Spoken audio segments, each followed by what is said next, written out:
Bienvenue dans cette nouvelle édition du 12-15 au sommaire de l'actualité. Les rebelles vont-ils se décider à signer l'accord de paix dans le nord du Mali? La question reste en suspens alors que la signature du texte a été annoncée pour le 15 mai prochain. L'Afrique du Sud, théâtre d'une nouvelle vague de violence sur fond de difficultés économiques. Le poison de la xénophobie se répand depuis quelques semaines sur la nation arc-en-ciel. Et puis le franc rwandais recouvre une santé financière. La monnaie qui avait indirectement pâti du génocide de 1994 figure aujourd'hui parmi les plus fortes d'Afrique de l'Est. Mais avant de développer ces titres, le pouvoir burundais monte au créneau. Après les heurts de ces dernières semaines, le gouvernement veut dissuader ses opposants de redescendre dans la rue. C'est ainsi qu'une mise en garde a été lancée à l'endroit des populations et de l'opposition. Lors d'une conférence de presse ce lundi, le ministre de l'Intérieur, Edouard Nduwimana, a déclaré que les forces de l'ordre prendraient toutes les mesures qui s'imposent pour punir et traduire devant la justice les auteurs d'appels au soulèvement. Vague de violence à caractère xénophobe en Afrique du Sud. Une fois de plus, les migrants africains sont pris pour cible. Une situation qui a suscité l'indignation, mais aussi l'incompréhension du reste du continent. Une manifestation de soutien aux étrangers a été organisée dans le pays le 16 avril dernier. Onel Anert Kimbebe Makaya. Le gouvernement sud-africain affiche sa volonté d'en finir avec les violences xénophobes qui secouent le pays. La police a déployé des renforts dans les zones les plus touchées par ces violences. Dimanche, le ministre d'État de la Sécurité et celui de l'Intérieur et de la Police ont animé une conférence de presse. Objectif : rassurer les ressortissants étrangers victimes de ces violences et réaffirmer l'engagement du gouvernement à y mettre un terme. Nous réitérons tout d'abord la condamnation du gouvernement sud-africain par rapport aux actes de classe ou d'agression violente dans les pillages qui ont été commis la semaine dernière au KwaZulu-Natal et récemment en Gauteng. Nous rassurons tout un chacun de tout notre engagement à assurer la coexistence pacifique entre les citoyens sud-africains et les ressortissants d'autres pays africains qui vivent en Afrique du Sud. Le président Jacob Zuma a condamné une violation des valeurs sud-africaines. Il a annulé samedi une visite d'État en Indonésie au 60e sommet des non-alignés pour rendre visite à des victimes logées dans des camps de déplacés. La police a procédé à l'interpellation de 307 suspects arrêtés pour violences xénophobes. Je pense que les ressortissants chinois ne devraient pas craindre pour leur vie. Tout ce que nous leur demandons de faire, c'est d'être vigilants, rester en alerte et qu'ils nous préviennent surtout de tout mouvement suspect autour de leurs entreprises et de leurs résidences. Ils doivent travailler en étroite collaboration avec les forces de police. Le gouvernement appelle la population à l'unité pour condamner ces violences. Pays d'environ 50 millions d'habitants, l'Afrique du Sud compterait environ 5 millions d'immigrés originaires pour la plupart d'Afrique australe, de la Corne de l'Afrique et de l'Inde. Une commission spéciale chargée d'endiguer les violences à l'encontre des étrangers a été créée dans plusieurs régions du pays. Le verdict est tombé ce mardi. Mohamed Morsi, ancien président égyptien, a été condamné à 20 ans de prison pour son rôle dans l'arrestation et la torture de manifestants durant son mandat. Il a en revanche été acquitté du chef d'incitation au meurtre. Un verdict relativement clément car outre la peine de mort, l'ex-président risquait la prison à vie.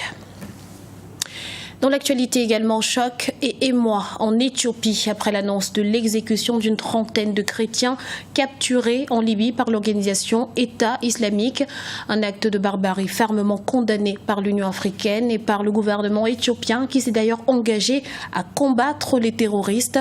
3 jours de deuil national à compter de ce mardi ont été décrétés. Réaction de notre éditorialiste Gratien Rokondikiza.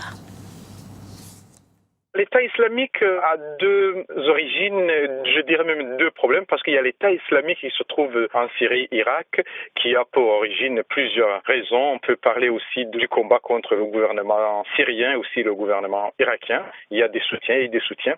Mais si on reporte en ce qui nous concerne au niveau de l'Afrique, c'est surtout, il faut éradiquer, disons, le manque d'autorité des États, notamment on voit en Libye, on voit dans d'autres pays, même Boko Haram au Nigeria, il y avait un vide presque au niveau militaire. Donc, il y a cela, il y a surtout la lutte contre la pauvreté parce que ce sont des groupes qui prospèrent sur la misère des gens. C'est une question qui agite la sphère politique malienne. Après 8 mois de négociations, la signature de l'accord de paix dans le nord du Mali est prévue le 15 mai prochain à Bamako. Sera-t-il ratifié par toutes les parties? Rien n'est moins sûr puisque les groupes rebelles rejettent toujours officiellement le texte proposé et déjà validé par Bamako. Explication avec Fanny Monichi. La médiation algérienne redouble d'efforts pour parvenir à un accord de paix au Mali. Après l'échec de la signature du 15 avril, les médiateurs tentent de faire ratifier le document à plusieurs groupes rebelles, quitte à ne pas faire l'unanimité. Car du côté du gouvernement, la confiance est de mise. Une cérémonie de signature est déjà prévue pour le 15 mai, avec ou sans les groupes récalcitrants. Elle a été annoncée le 19 avril par le président malien Ibrahim Boubacar Keïta. J'ai le bonheur de vous dire qu'après tous les errements que nous avons connus, le processus de paix au Mali avance. Grâce à nos amis algériens notamment qui en conduisent le processus, nous arrivons enfin au terme. Oui, il y en a qui ne veulent pas signer l'accord, mais le train avancera sans eux. Nous n'allons pas rester en gare, il est temps. 8 mois de va-et-vient à Alger, cela suffit largement. Du côté des groupes du Nord, le désaccord s'articule autour de la gestion de leur région, l'Azawad. D'après les rebelles, le texte en question ne propose pas de statut politique ou juridique propre à leur territoire. Une autonomie que réclament les groupes avant de pouvoir passer tout accord. Mais ce mouvement de résistance pourrait achever de diviser le pays. Comme nous l'avons dit dans la déclaration du 6 février, que ceux qui s'opposeront à la mise en œuvre de l'accord, je ne parle pas de ceux qui ne signeront pas, mais ceux qui prendront des mesures pour freiner la mise en œuvre de l'accord, ceux-là seront pris pour responsables des conséquences. Voilà ce que nous attendons du Conseil de sécurité à ce stade. La communauté internationale, qui garde un œil sur les négociations, se montre confiante. Elle espère beaucoup de la prochaine réunion des groupes du Nord. Ils doivent se rassembler à partir du 4 mai à Nouakchott, en Mauritanie. Qui succédera à Donald Kaberuka à la tête de la Banque africaine de développement? Ce dernier arrive en effet au terme de son mandat en septembre 2015 et c'est le 28 mai prochain au siège de l'institution que son successeur sera désigné. 8 candidats sont en lice et la bataille s'annonce d'ores et déjà rude. L'actualité économique à présent, le franc rwandais revient de loin après le génocide. Le taux d'inflation avoisinait les 7%, mais aujourd'hui, grâce à une politique monétaire adéquate, la nouvelle monnaie locale retrouve peu à peu une valeur. Reportage de notre correspondant Rwanda, Oliva Diakotan, commenté par Aimé Fakofi. Le franc rwandais résiste mieux à plusieurs monnaies internationales ces dernières années, contrairement aux autres pays d'Afrique de l'Est. La monnaie locale a même fait des progrès remarquables face à l'euro et à la livre sterling de janvier à mars 2015.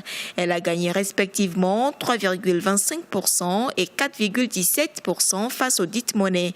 Un constat mentionné dans le rapport trimestriel de la Banque nationale du Rwanda. Tout cela, je peux dire, ont été réalisés à cause des réformes macroéconomiques qui ont fait que la valeur de la monnaie s'est stabilisée par rapport aux monnaies étrangères. Et on a constaté aussi que le balance de paiement était aussi stable. La monnaie locale a connu cependant une situation moins reluisante face au dollar sur la même période. Sa dépréciation a atteint 1,95%, mais le franc rwandais reste une monnaie forte en Afrique de l'Est. Car de janvier à mars 2015, le shilling kenyan a perdu 1,92% face au dollar.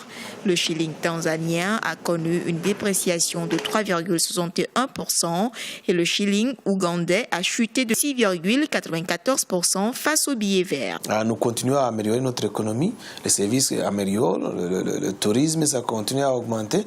Il y a des gens, le terrorisme dans certains des pays, donc qui déstabilisent les touristes, qui déstabilisent l'économie en général. Le Rwanda importe plus qu'il n'exporte. Par exemple, en 2014, le coût des importations avoisinait 190 millions de dollars et celui des exportations environ 45 millions de dollars. Selon certains spécialistes, cette situation expose la monnaie locale à la dépréciation car la demande des devises étrangères sera toujours élevée par rapport à l'offre. C'était le journal de la rédaction. Nous vous remercions pour votre fidélité. Retrouvez dans un instant une nouvelle édition de l'information sur Africa 24.